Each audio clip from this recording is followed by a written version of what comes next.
तो धन्यवाद आप सब लोग। आज हमको लगता है जल्दी आना पड़ा होगा। पहली बात तो आप सब लोगों को ध्यान में है कि कल जिस प्रकार से घटना हुई, खास करके देश के जो प्रधानमंत्री नरेंद्र मोदी जी के ऊपर, उन्हें जिसको कह सकते हैं कि जो कहते हैं ना कि बे जाको रखे सैया मार सके ना कोई, नहीं वास्तव में कल देश के प्रधानमंत्री परमात्मा की उनके ऊपर बहुत बड़ी कृपा थी कि वो सुरक्षित बचे। मैं उस संदर्भ में इतना ही कहूंगा कि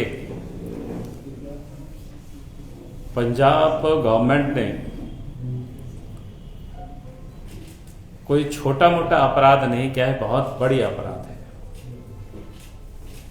क्योंकि नरेंद्र मोदी जी भारतीय जनता पार्टी के ही नेता नहीं है, देश के प्रधानमंत्री हैं और दुनिया के सबसे लोकप्रिय नेता भी हैं। और फिर उनके साथ इस प्रकार की सुरक्षा में कोताही बरतना, मुझे लगता है कि पंजाब गवर्नमेंट को क्षमा करने योग्य उनकी जो कृत्य है वो नहीं है। बहुत ही दुखदायी है। उसकी जितना भी निंदा की जाए वो शायद कम ही पड़ेगी। और मैं समझता हूं कि शायद पंजाब गवर्नमेंट ही नहीं बल्कि कांग्रेस पार्टी भी उसमें कहीं ना कहीं से वो शामिल है।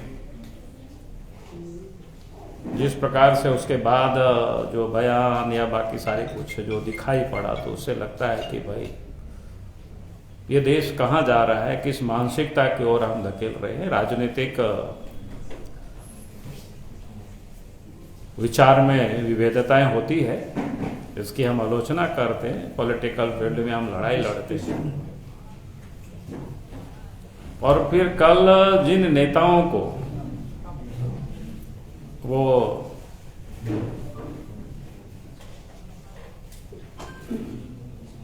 रोकने का जो लोग काम कर रहे थे, और उन सारे नेताओं को प्रोत्साहित करने के लिए जिस प्रकार से भिन्न भिन्न जो अपोजिशन पॉलिटिकल पार्टी ने समय समय पर लोगों को साथ दिया, उनकी कोई भर्त्सना नहीं की। पहले भी हरियाणा, पंजाब या यूपी वगैरह में देखे होंगे, डंडे उंडे के साथ, भाले के साथ। भाई पॉलिटिकल विरोध हो सकता है और लोकतंत्र में विरोध के लिए बिल्कुल रास्ता खुला है, कोई भी व्यक्ति विरोध कर सकता है, लेकिन वो लोकतांत्रिक तरीके से। आप कहीं धरना पर बैठ सकते हैं, गांव-गांव में सभा कर सकते हैं, सड़क को जाम करना, तो मैं समझता हूं कि बिल्कुल देश जो स्थिति पैदा हो रही है वो लोकतंत्र के बिल्कुल खिलाफ है, लोकतंत्र के विरोध है। और हम पंजाब गवर्नमेंट से चाहेंगे कि वैसे लोगों के ऊपर कठोरता से पंजाब सरकार पेश आवे। किसी भी सूरत पर ऐसे लोगों को रियायत नहीं देनी चाहिए। अगर सरकार ऐसे लोगों को रियायत करती है, ऐसे लोगों को बचाती है, तो यही माना जाएगा कि सरकार कभी अप्रत्यक्ष रूप से उनके पीछे हाथ रहा है। उस पर तो मैं इतना ही कहूंगा। आगे मैं झारखंड के संदर्भ में आप सबों के बीच में बात करना चाहूंगा। झारखंड राज्य की क्या स्थिति है, हम सब लोग पहले से ही कह रहे थे, जब से प्रदेश में हेमंत सोरेन के नेतृत्व में यूपीए गठबंधन की सरकार बनी है। आम लोगों की उम्मीदें होती है, नई सरकार बनी तो कुछ ना कुछ नए होगी, कुछ ना कुछ सुधार होगा, लेकिन सुधार तो एक कदम भी नहीं हुआ, बल्कि और सब कुछ बिगड़ते गया। लॉ एंड ऑर्डर बद से बदतर हुई और उग्रवाद गतिविधियां बढ़ी। और राज्य में कुछ क्षेत्र तो ऐसी आज बन गई है, लगता है कि उन क्षेत्रों में समानांतर सरकार चल रही है। अगर हम दूसरे शब्दों में कहें तो शायद उस क्षेत्रों में हेमंत सोरेन की सरकार नहीं और झारखंड की पुलिस की वहां राज नहीं है। उन क्षेत्रों में राज है तो उग्रवादियों की, माओवादियों की, और पुलिस बेबस और लाचार वहां देखती है, सरकार बेबस और लाचार देखती है। उसकी मैं एक घटना आप सबको ध्यान में, बातें तो आ गई है सब। 4 तारीख की शाम में जो सोनवा से 8 किलोमीटर दूर और जिस स्थान पर घटना घटी वो ऐसे थाना गोयलकेरा पड़ता था, माने जिस गांव में जो घटना घटी वो मुख्य सड़क से मात्र 1.5 किलोमीटर 2 किलोमीटर पर वो जगह था। और वहां उत्कर्मी क्या कहते हैं +2 विद्यालय था। उस विद्यालय में प्रत्येक वर्ष खेलकूद होता है। प्रत्येक वर्ष वहां पर जो आज पूर्व विधायक गुरुचरण नायक जी वहां जाते थे और कार्यक्रम जब होता है तो पोस्टर बैनर भी लोग सब लगाते हैं, यानी सब जगह लोगों को पता था। और उनका जो पैतृक घर है वहां से मात्र 1.5 किलोमीटर था। मैंने इसलिए इन बातों का उल्लेख यहां कर रहा हूं, पैतृक घर से मात्र 1.5 किलोमीटर है उसकी दूरी थी। तो एक सवाल ये भी लोग कहते हैं ना, पुलिस को खबर नहीं किए, बाकी नहीं किए, कि भाई गांव के आसपास में कोई पुलिस को क्या खबर करते हैं। अगर गांव में मेरे गांव में कार्यक्रम हो, बाकी हो और प्रत्येक साल जाते हो और बाकी जो कार्यक्रम होता है, जो आयोजक होते हैं, पोस्टर इत्यादि तो लोग लगा के ही रखते हैं। और 4 तारीख को शाम में 5:30-6 बजे के बीच ये घटनाएं घटती है। आप सबको पता है कि उनके जो 3 सिक्योरिटी गार्ड थे उनमें से 2 को ऑन स्पॉट मार दिए जाते हैं, गला रेत करके, छोरी से, चाकू से, यानी कितना क्रूरतम जिसको कह सकते हैं तय हो गया।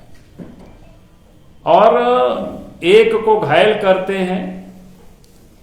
उसके बाद गांव वाले भी थोड़ा, पहले तो किसी को समझ में नहीं आया मामला क्या हो रहा है, तो गांव वाले लोगों को जब समझ में आया कि उनके एक सिक्योरिटी के साथ लोग जूझ रहे हैं, तो गांव वाले रजिस्ट करने की कोशिश की। तो ये लोगों ने सांप का हथियार दिखा करके, हम लोग एमसीसी वाले, तुम लोग भागो नहीं तो तुम लोग पे भी। आप समझ सकते हैं गांव तो जोड़ा होता है, गांव के लोग कोई उतना लड़ाकू या कोई इस प्रकार के लोग थे नहीं। फिर उस समय पूर्व विधायक को भी समझ में आया, गुरुचरण नायक जी भी भागे भीड़ में, और वो जो घायल अवस्था में सिपाही थी वो भी भागे, लेकिन बाकी को तो दोनों वहीं मार दिया। मारना ये घटना थी, लेकिन उससे दुर्भाग्य जो जानकारी मिली, भाई 6 बजे 5:30-6 बजे से, यानी शाम के समय गोधूली बेला जिसको कहते हैं, सूर्यास्त हुआ है।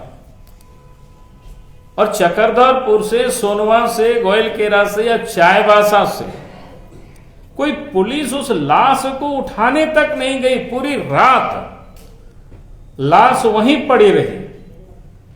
आप सोच सकते हो, आप समझ सकते हो क्या हालत है इस प्रदेश की। भाई जिन पुलिसकर्मी की हत्या होती है, और पुलिस के जवान अपने परिवार के लाश को भी उठाने के लिए नहीं जाते, इससे बड़ी और दुर्भाग्य और क्या हो सकता है। अब जरा सोचिए कि भाई क्या हालत है। आज पुलिस के पास एंटी लाइन माइंड व्हीकल्स भी, और कोई जंगल भी नहीं। एक होता है कोई बिहार जंगल होता, मुख्य सड़क है सोनवा से गोयलकेरा को और जाती सड़क है सोनवा से 8 किलोमीटर आगे, मुख्य सड़क से 1.5 किलोमीटर अंदर, 1.5 किलोमीटर कोई दिखाई पड़ता है सीधे। जंगल भी नहीं है, बल्कि एक प्रकार से मैदानी क्षेत्र ही है, और वहां पर पुलिस नहीं पहुंचती है। और दूसरे दिन 8-9 बजे जाकर के वहां से लाश उठाती है। यहां तो पुलिस कायर है, या फिर समझे कि उस इलाके की स्थिति बिल्कुल भयावह है। और ये जब जानकारी मिली तो फिर हम सब ने जाने का प्रोग्राम बनाया था। तो फिर कल हम सब लोग पहुंचे। नहीं, एक बात तो मैं पहले बताऊं कि जब 4 तारीख की घटना घटी और खबर आई, खास करके मीडिया में ही, आजकल सोशल मीडिया में सबसे पहले न्यूज ब्रेकिंग होता है, उसी में मैंने देखा फिर हमने अपने पीए को कहा कि भाई पहले एसपी से हमको बात करा तो कि थोड़ा पता करे क्या है वहां की मामला। एसपी से बात नहीं होती है। उसके बाद हमने कहा कि आप मैसेज कर दीजिए ताकि अभी कहीं होंगे व्यस्त, इस प्रकार की घटना हुई है तो कम से कम रात में भी देखेगी तो बात कर लेगी। तब तय किया कि रात में ही कल सवेरे 10 बजे यहां से सोनवा जाएंगे और विधायक से मिलेंगे। विधायक से तो रात में बात हो गई थी हमारी फिर, लेकिन चूंकि वो रो रहे थे, डरे हुए थे। और फिर हम लोग एक प्रतिनिधि मंडल यहां से गए। एक महामंत्री आदित्य साहू जी साथ में थे, पार्टी के प्रवक्ता सरोज सिंह जी साथ में थे, प्रदेश के कार्य समिति के सदस्य सरोज सिंह जी थे, हाँ सरोज सिंह प्रवक्ता, सुरेश साहू जी पार्टी के प्रदेश कार्य समिति के सदस्य थे। तो हम सब लोग गए और आश्चर्य ये होता है कि जब वहां हम लोग गए तो चक्रधरपुर में ही, चक्रधरपुर से जब सोनवा की ओर सड़कें जाती है, गाड़ी हम लोग मोड़े तो वहीं थाना है सामने में, वहां डीएसपी आकर के खड़े हो गए कि नहीं भाई आगे हम जाने नहीं देंगे। हमने कहा कि भाई जाने क्यों नहीं दोगे, मामला क्या है? तो बोला कि नहीं सुरक्षा के कारणों से। हमने कहा कि दिन के उजाला में ये भी आप लोग नहीं समझ रहे हो, अगर यहां से आप हमें लौटा देंगे तो उस क्षेत्र में क्या हालत होगी, राज्य की दुनिया में क्या स्थिति बनेगी, नजर क्या होगा कि क्या भयावह स्थिति है। फिर आप वहां से हमें लौटा देते, उस इलाके में लोग तो और भयभीत हो जाएंगे, उग्रवादियों का हौसला बुलंद हो जाएगी। कैसे आप लोगों को यहाँ कैसे प्रकार के काम करते हैं? बोला कि नहीं सर कोई आदेश नहीं है, हम वहां करें हम तो जाएंगे या तो फिर यहीं बैठे रहेंगे। उसके बाद फिर डीजी से बात होती है। डीजी को मैंने पूरी घटना बताई, वो भी वही रोना रो रहे थे सुरक्षा की। हमने डीजी को समझाया, बोले कैसे डीजी हो भाई, पुलिस का काम होता है कि क्षेत्र में अमन चैन लाना। अगर आज हम इस स्थान से वापस लौटेंगे तो एक तो झारखंड की छवि दुनिया में क्या होगी आप समझ सकते हो। दिन के उजाला में 1 बजे अगर पुलिस हमको रोक रही है, वो भी सोनवा जाने से, कोई जंगल नहीं, हमें पूरा इलाका दिखा हुआ है, रोड भी अच्छी है, एक तो राज्य की छवि खराब होगी, दूसरी उस क्षेत्र में जो लोग रह रहे हैं, क्योंकि पूरा मनोहर विधानसभा क्षेत्र चक्रधरपुर से जो पश्चिम की ओर सड़कें जाती है, सोनवा प्रखंड है, गोयलकेरा प्रखंड है, मनोहरपुर प्रखंड है, आनंदपुर प्रखंड है, गुदड़ी प्रखंड है, पूरे विधानसभा उधर ही है, पूरे एक विधानसभा। तो वहां के लोगों में फिर दहशत पैदा होगी। और तीसरा, अगर हम वहां नहीं गए तो समझो कि उग्रवाद तो फिर बल्ले बल्ले होंगे, नाचेंगे उस जंगल में, क्या कर रहे हो ये। तब डीजी कहते हैं कि हम एसपी से बात करते हैं, और 2 घंटा तक हम लोग वहीं सड़क पर बैठे रहे। और 2 घंटे के बाद फिर क्या ये लोग हिट पिट किया, पता नहीं किसने रोका था, क्या इन लोगों की मजबूरी थी, मुझे समझ में नहीं आया। 2 घंटे के बाद फिर लोग कहा कि हाँ आप जा सकते हैं। फिर हम सोनवा तक गए, विधायक से मिले, बात किए सारी स्थिति, और भी लोग थे, उन लोगों से भी हम बात किए। हाँ, उसमें से एक बात और मैं कहूंगा, एसपी वगैरह कह रहे थे कि नहीं साहब हम लोग आपको बुला करके यहां बात करा देते हैं चक्रधरपुर में। हमने कहा कि भैया अगर बुला के हमको बात करना होता तो हमारे पार्टी के लीडर है, हम तो रांची हम बुला करके बात कर लेते, आप इतना क्यों परेशान होते। तो ये आप सोचिए क्या स्थिति है, क्या हालत है। लेकिन वहां जाने के बाद जो पता चला कि वास्तव में उस क्षेत्र में उग्रवादियों की समानांतर सरकार चलती है। और उसका मैं 1-2 उदाहरण बता रहा हूं। जब नवंबर के 27 या 28 नवंबर ऐसे ही कोई तिथि था, आप सब लोग देख लेना, एमसीसी के द्वारा बंदी की घोषणा हुई थी। उस समय लोग बोला कि आनंदपुर प्रखंड के सड़कों पर दिन में 50-60 की संख्या में हथियारबंद उग्रवादी खुलेआम घूर रहे थे, पुलिस मूक दर्शक बनी हुई थी। उसके बाद दिसंबर में 2 लोगों की हत्याएं होती है अलग अलग गांव में, वो भी मुख्य सड़क पर लोगों के गांव में। नवंबर में एक व्यक्ति की हत्या होती है। यानी लगातार इस प्रकार की घटनाओं का दौर जो सामान्यतः जितने लोगों से वहां मिल पाए और लोगों ने बताया, ये राज्य की हालत है। हम लोग तो बार बार कहते हैं, लेकिन सरकार बार बार झुठलाती है कि नहीं, कहीं कोई उग्रवाद की घटना नहीं है, कोई बढ़ोतरी नहीं है, कहीं वो कमी हो गई है। और जब शाम में हम इधर से लौट रहे थे सरायकेला होकर के, तो हमने कहा था कि भाई सरायकेला प्रशासन को हमने कहा कि कंडरा से थोड़ा शॉर्ट होगा, चौका वाला रास्ता में निकाल देना। पुलिस ने साफ मना कर दिया, सर चौका वाला रास्ता से मत जाइए, आप चांडिल वाला रास्ता से जाइए। पुलिस का एस्कॉर्ट दिया हुआ था। मैं इसलिए इस बात का उल्लेख कर रहा हूं, फिर चांडिल के रास्ते से हम आए, क्योंकि हमारा कोई मकसद नहीं था, हमको नुमाइश नहीं करना था कि राज्य की भयावह स्थिति है और सरकार लगता है मूक दर्शक है, या तो उनको संरक्षण दे रही है या पता नहीं, या डरी हुई सरकार है। अब ये तो सरकार जानेगी। मेरा कहना है अगर पुलिस इतनी डरपोक है तो वैसे पुलिस अफसरों को उन सारे जिलों में पदस्थापित ही नहीं करना चाहिए। अगर वो खुद लड़ने के लिए, खुद अगर लोगों को सुरक्षा करने के उनके अंदर में कोई मादा नहीं है, 5:30-6 बजे अगर दिन दाड़े हत्या होती है और 15 घंटे के बाद उसकी लाश को वहां से उठाने के लिए पुलिस जाती है। भाई आज तो लैंडमाइन व्हीकल्स है उसके पास है, फोर्स के जवान है, कहीं से भी चल सकते थे लोग। इतनी लाइट है, कोई ऐसा थोड़ा है कि इतना बड़ा बिहार जंगल तो है भी नहीं। तो ये राज्य की आज भयावह स्थिति है जिसको मैं कह सकता हूं। आपने देखा कि पुलिस की क्या हालत है। सिमडेगा की घटना भी आप सब लोगों के नजरों में है। अभी तक तो कोई पता नहीं चला कि शायद गिरफ्तारी भी नहीं हुई है। हुई है गिरफ्तारी? अच्छा 3 हुई है, लेकिन कल शाम तक का मैंने कंफर्म पता किया था, रात में आने के बाद भी। तो भाई ये कह रहा हूं क्या हो रहा है राज्य में। तो मैंने तो पहले कहा था राज्य में लगता है गुंडों की सरकार चल रही है, माफियाओं की सरकार चल रही है। हेमंत उन लोगों से या तो डरे हुए हैं या उन लोगों से घिरे हुए हैं, दो में से कोई एक ही चीज होगी। तभी इतनी गुंडागर्दी कर सकता है कोई अपराधी, नहीं तो कौन ऐसा है कि इतना हिम्मत कर लेगा। ये तो हेमंत को बताना है कि या तो उन अपराधियों गुंडों से वो घिरे हुए हैं, माओवादिस्ट घिरे हुए हैं या डरे हुए हैं, ये उनको बताना। और मैं बार बार कहता हूं कि इस प्रदेश में जो काम पुलिस का है वो पुलिस को वो काम छोड़ करके पुलिस को एक टूल्स की तरह वसूली में लगा रखे हैं, राजनीतिक प्रतिद्वंदिता को साधने में वो लगा रखे हैं ताकि लोगों को फंसाओ। जैसे भी पूरे राज्य में यही कहानी रोज आ रही है, रोज मिल रहा है सूचनाएं। अब ऐसा नहीं चलेगा। और इसीलिए लगा कि मैं, चूंकि कल गया था और वहां की जो वस्तु स्थिति मैंने देखा, तो इसलिए लगा कि मैं उन वस्तु स्थिति से आप सबको भी और पूरे राज्य को हम अवगत करा सके। बहुत बहुत धन्यवाद।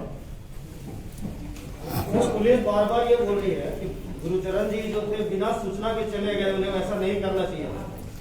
अरे मैंने कहा कि 1.5 किलोमीटर पर वो गांव है भाई। अगर गांव में भी कोई पुलिस सूचना दे करके जाए, अब हम अपनी गांव में घूम रहे हैं, गांव में वहां रह रहे हैं, गांव के बगल में कोई कार्यक्रम हो तो ऐसे ही चला जाता है, और कार्यक्रम पूर्व नियोजित कार्यक्रम था। और दूसरी बात मैं कह रहा हूं कि हत्या जब हो गई तो 15 घंटे में पुलिस अपने जवानों की लाश को लाने में उनको समय लगता है। क्या हो रहा था पुलिस का डर से? क्या पेंट गीला हो रहा था क्या उन लोगों की? ये लोग बात करते हैं बहादुरी की। एक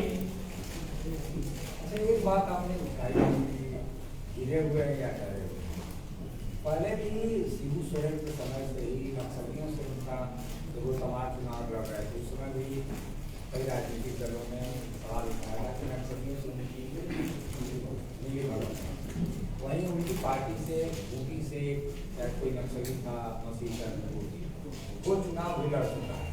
तो ऐसे में लगता है कि जो झारखंड मुक्ति मोर्चा है उनका सीधे सीधे नक्सलियों से कोई संबंध है, या नक्सली इलाके में जब दूसरे की सरकार रहती है तो उनकी गतिविधियाँ कम होती हैं, जब उनकी सरकार आती है तो गतिविधियाँ तेज हो जाती हैं। कहीं प्रश्न और सीधा संबंध कहीं दिखाई दे रहा है क्या? मैंने तो इतना ही कहा कि वो घिरे हुए हैं या डरे हुए हैं, दो में से कुछ एक होगी, वो बताना उनको है। अगर डरे हुए नहीं है तो अपराधियों पर काबू पाए। खुलेआम कैसे कोई घूमेगा, खुलेआम कैसे लूट करेगा, खुलेआम कैसे मर्डर करेगी? नक्सलियों की बात मैं कर रहा हूँ, अपराधियों की मैं नक्सलियों की ही बात कर रहा हूँ। यहाँ जहाँ घटना हुई वो नक्सली घटना ही था, तो इसलिए मैंने कहा कि उन लोगों से डरे हुए हैं कि वो घिरे हुए हैं, ये उनको बताना पड़ेगा ना। आपको क्या लगता है? हम तो बताएं।